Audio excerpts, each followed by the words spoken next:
I remember the exact second everything shifted. The moment the future I feared collided with the truth I had kept hidden for years. It happened inside a silent courtroom on a Tuesday morning, where the air felt heavy and even the fluorescent lights seemed unforgiving. My name is Hannah Blake, and at 28 years old, I found myself sitting at a wooden table across from the man I once believed I would grow old with, Dr. Lucas Warren, a man who used to fall asleep with his head on my lap during late-night study sessions, a man I once imagined starting a family with. Now he sat only 20 feet away, wearing a tailored charcoal suit and a watch that cost more than my monthly rent. He did not look at me, not once. Beside him sat his attorney, a confident man who spoke as if he had already won. Beside me sat Lily Grant, my best friend since 8th grade and now the only person willing to stand up for me when my world fell apart. When she squeezed my hand under the table, it felt like she was holding the last piece of me together. Your Honor, Lucas deserves to move forward with his life without unnecessary financial burden. Mrs. Blake made minimal contributions to the marriage. She held low-wage jobs and offered no meaningful career development. The attorney's voice echoed through the room like it was rehearsed. Minimal contributions, low wage, no value. Every word landed like a stone on my chest. Lucas sat there nodding, barely blinking, as if none of this had anything to do with me. But Lily's expression did not change. She waited. She knew something he did not. When the attorney finished, Lily stood and gave me a small nod. The signal. I rose to my feet, my legs weak but steady, and walked toward Judge Miriam Walters. In my hand was a plain manila envelope. An envelope that would change everything. 8 years before that courtroom changed my life, things were different. Back then, Lucas Warren was not a celebrated surgeon with a spotless reputation and a perfect suit. He was just Lucas, a 22-year-old medical student with big dreams and an even bigger student loan balance. And I was 19, studying communications at a small community college in Pennsylvania. We met at a local bookstore where I worked part-time. Lucas walked in looking exhausted, carrying a backpack that seemed heavier than he was. He asked if we sold used medical textbooks because he could not afford new ones. I showed him the shelf in the back and he laughed nervously when he saw the prices. That nervous laugh was the first thing about him that pulled me in. It felt honest. We started talking. Then talking turned into study breaks. Study breaks turned into late-night walks around the neighborhood. Within months, we got married at the county courthouse with Lily and Lucas's cousin as witnesses. No fancy dress, no flowers, just the two of us standing there believing love and determination were enough. Our first apartment was barely livable. The floors creaked, the bathroom tiles were cracked, and the kitchen had 4 mismatched cabinets that slanted to one side. But we were in love. We would sit on the carpet eating dollar store noodles and planning out our future together. Every time Lucas felt overwhelmed with school, he would rest his head on my shoulder and say, "One day, I will take care of you the way you take care of me." I believed him. But medical school was more expensive than either of us realized. Even with his loans, we struggled. Bills piled up so quickly we could not see the bottom of them. Rent, utilities, groceries, textbooks, fees. Everything multiplied faster than we earned. One night, we sat at our tiny kitchen table staring at a stack of overdue notices. The refrigerator hummed loudly in the background, filling the silence neither of us could break. It was in that moment I realized something had to change, and the change had to start with me. I was the one who spoke first that night, though my voice barely rose above a whisper. "Lucas, what if I take a break from school?" He looked up, confused, almost startled, like the idea had never once crossed his mind. "Take a break? Why would you do that?" "Because we were drowning. Because no matter how many hours we both worked, it was never enough. Because someone had to keep us afloat while he chased a dream that required everything we had and more." I told him I could work full-time for a year, maybe 2, until he finished medical school. Then, once he started residency, I could go back to finish my own degree. I said the words calmly, but inside it felt like handing over a piece of myself. Lucas shook his head at first. He said he did not want me giving up anything for him. But the longer he stared at those overdue bills, the more his expression shifted. Hope slipped into the cracks of his worry. And eventually he squeezed my hand and whispered, "Are you sure?" I nodded, even though I was not. Within a week, I withdrew from community college. I picked up extra shifts at the bookstore and then applied for a second job at a small diner down the street. A month later, when Lucas needed money for new medical equipment and a laptop that could run his imaging software, I added a third job cleaning office buildings at night. My new routine became relentless. I woke before sunrise, worked the cashier counter until mid-afternoon, rested for an hour if I had the strength, then headed to the diner. 3 nights a week, I left the diner and went straight to the office building to clean floors, empty trash bins, wipe down desks, and scrub bathrooms until midnight. I ate whatever was cheap and fast, drank too much coffee, and slept far too little. My hands grew rough from cleaning chemicals, and my eyes carried permanent shadows from exhaustion. But Lucas was thriving. He was at the top of his class, his professors praised him, his classmates envied him. And every night, when he wrapped his arms around me and whispered, "Thank you, Hannah," I could not help but believe it was all worth it. By Lucas's 3rd year of medical school, something subtle began to shift. At first I could not name it.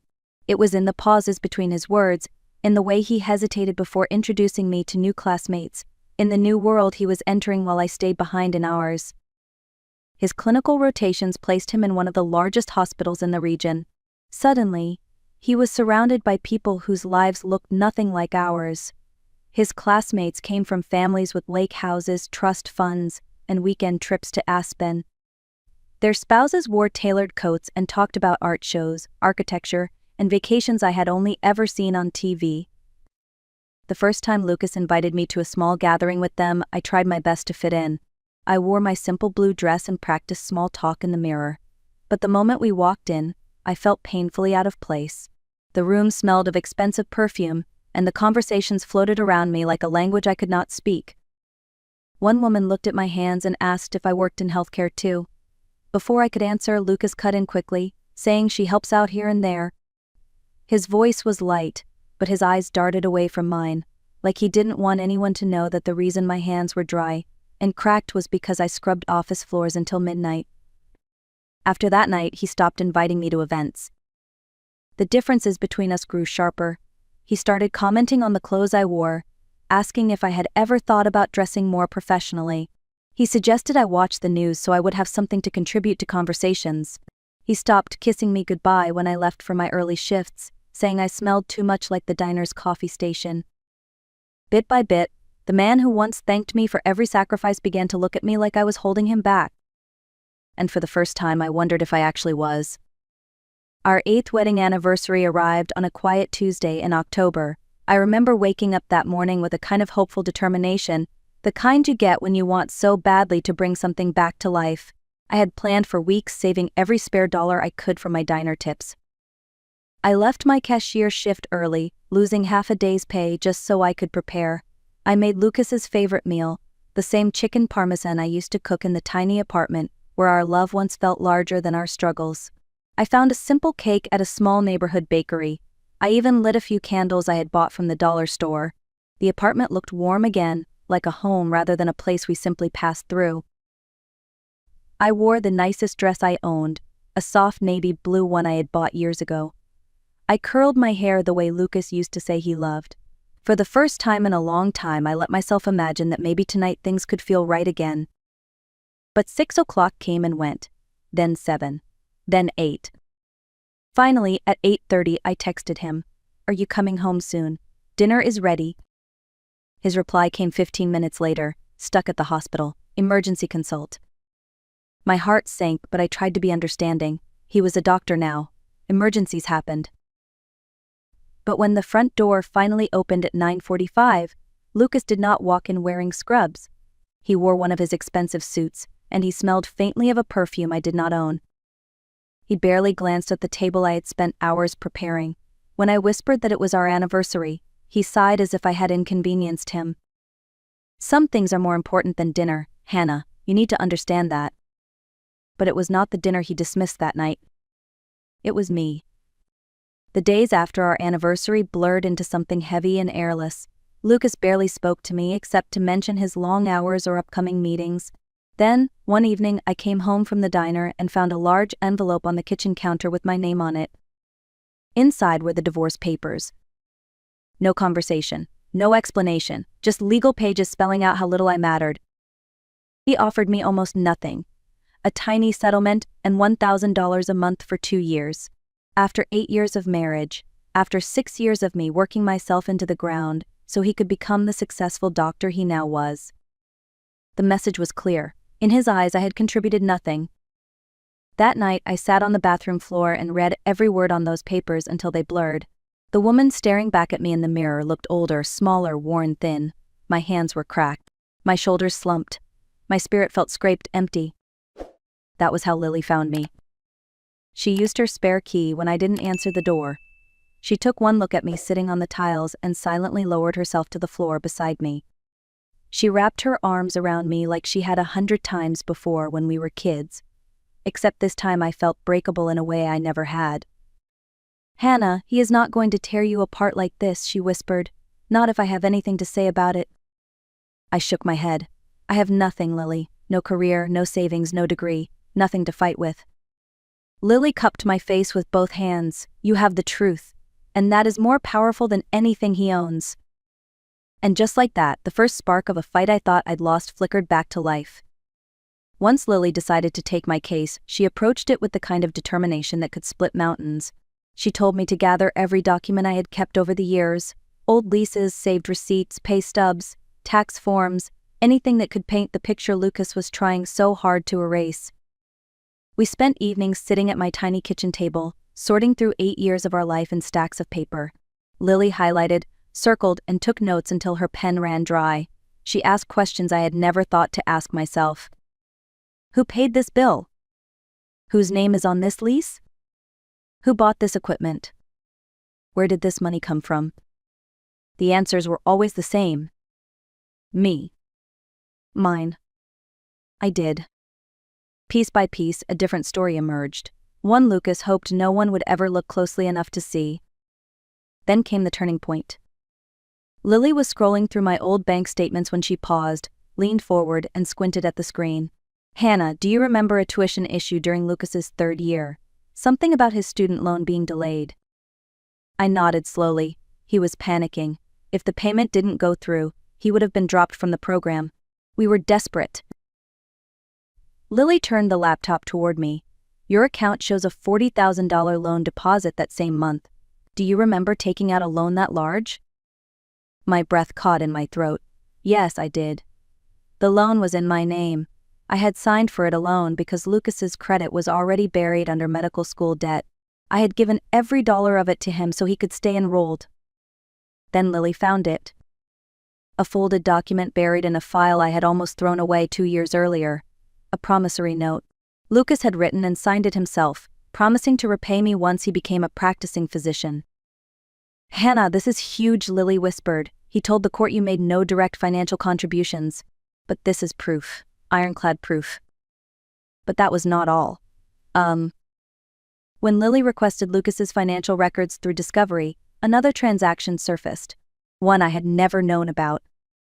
$70,000 transferred from our marital account to a company owned by a woman named Olivia Park. Someone he had been spending a lot of time with, someone he had described as just a colleague. Lily looked at me, her voice steady. "This is no longer just about divorce. This is financial betrayal. And tomorrow, Hannah, he is going to answer for it." The morning of the hearing, I dressed slowly, choosing the same navy dress I had worn to Lucas's medical school graduation. It was the nicest thing I owned. But that wasn't why I chose it. I wanted him to see the woman he once promised the world to, the woman he now claimed had offered him nothing. Lily handed me the manila envelope in the hallway outside the courtroom. Inside was everything we had gathered. Every receipt, every bank statement, every paycheck. The promissory note, and the record of the $70,000 transfer to Olivia Park. "When the moment is right, you give this to Judge Walters," Lily said softly. "And remember, you have already survived the hardest part." We walked inside. Lucas looked sharp, confident, untouchable. He sat beside his attorney like a man certain the outcome was already written. He barely glanced at me before checking the time on his expensive watch. His attorney began with the same polished speech he had practiced during the previous hearing. "Your Honor, my client has carried the financial weight of this marriage. Mrs. Blake made minimal economic contributions, held low-skilled jobs, and lacks any significant earning potential." Lily sat still, waiting. Her calmness steadied my breathing. When the attorney finally sat, Lucas leaned back in his chair, satisfied. Then it was our turn. Lily rose first, her voice measured. Your Honor, before we proceed, my client has documents she would like to submit into evidence. Judge Walters nodded. Bring them forward. Lily looked at me. That was the signal. I stood. My hands trembled, but my steps did not falter as I walked to the judge's bench and placed the manila envelope before her. The courtroom was silent except for the soft rustle of paper as Judge Walters opened it. Her eyes moved across the first document, then the next. Then the next. Her expression changed. First neutral. Then surprised. Then something close to disbelief. She turned another page and let out a short, unexpected laugh. The sound echoed through the quiet courtroom, startling everyone, including me. She pressed a hand to her mouth, shook her head, and looked directly at Lucas. Mr. Warren, she said, her voice now edged with something unmistakable, we have a serious problem. Lucas straightened in his seat, color draining from his face. For the first time since the hearing began, he looked afraid. Judge Walters set the documents down slowly, almost deliberately, as if giving Lucas one last chance to prepare himself for what was coming. He shifted in his seat, clearing his throat, his confidence slipping through the cracks like sand. Mr. Warren, she began, it appears your attorney has presented a version of events that does not align with the actual financial trail of this marriage. She lifted the promissory note between two fingers. According to this signed document, you received a $40,000 loan from Mrs. Blake for your medical school tuition, a legally binding loan that you have neither repaid nor disclosed. Lucas opened his mouth but no sound came out. His attorney leaned toward him, whispering urgently. Lucas shook his head, his eyes locked on the judge like he was hoping she would suddenly stop talking. She did not. In addition, Judge Walters continued, Mrs. Blake's bank statements show she covered 100% of the couple's living expenses for 6 years, often working multiple jobs to do so. Then she held up the final page, the one that made the entire courtroom lean in. And here, she said, tapping the document, is a $70,000 transfer from your joint marital account to a business owned by Ms. Olivia Park. A transaction made 3 months before filing for divorce and without your wife's knowledge or consent. A ripple of murmurs spread across the courtroom. Lucas's composure broke. That was an investment opportunity. It had nothing to do with. Judge Walters raised her hand sharply. Enough. She fixed him with a stare that could have carved stone. Your wife sacrificed her education, her health, and her future earning potential so you could pursue your career. Without her, you would not be sitting in this courtroom as a physician.